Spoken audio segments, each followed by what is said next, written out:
Mr. Funny upsets Mr. Fussy. Mr. Funny lives in a teapot-shaped house. He drives a shoe-shaped car and he has a teacup-shaped bath. Mr. Fussy lives in a very ordinary house and drives a very ordinary car, and his bath is a very ordinary bath. Mr. Funny is a very funny fellow. So funny that when he pulls one of his funny faces, you can't help but laugh. Mr. Fussy is very serious about keeping everything neat and tidy and spick and span. Now, Mr. Funny lives at the very end of Long Lane, and Mr. Fussy lives halfway down Long Lane. So whenever Mr. Funny goes out for a drive in his shoe car, he has to pass by Mr. Fussy's house. Every time that Mr. Funny passes Mr. Fussy, he pulls one of his funny faces. And as hard as he tries, Mr. Fussy can't help laughing. He laughs so much that he ends up having accidents. Like the time he was mowing his lawn, he laughed so much he ruined all his nice straight lines. And when he was cleaning his windows, he laughed so much he fell off his ladder and squashed his prize pumpkin.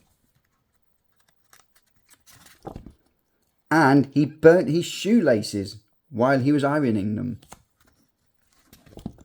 Mr. Fussy was fed up. But then he had an idea. He put up a sign on the lane just before his house. It read, "Please beep your horn." That should work, he said to himself. The idea was that if Mr. Funny beeped his horn, Mr. Fussy would have some warning and he could stop whatever it was he was doing. The next day, Mr. Funny was driving down the lane as usual when he saw Mr. Fussy's sign. So he beeped his car's horn and stopped his shoe car outside Mr. Fussy's gate. Mr. Fussy had not reckoned on the sound that Mr. Funny's car horn would make. It doesn't go beep. Oh no, it sounds like somebody making a very loud raspberry noise. Went the car horn.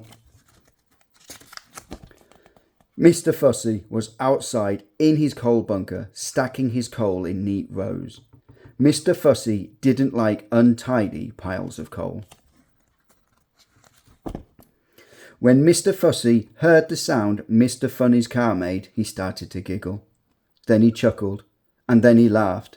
And he laughed so much that he fell over into his nearby, neatly stacked coal. Once he had recovered from his laughing fit, he stormed out of his coal bunker.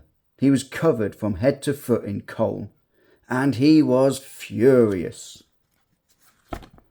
He stormed over to Mr. Funny. "And that's the most ridiculous car horn I've ever heard," he yelled at Mr. Funny.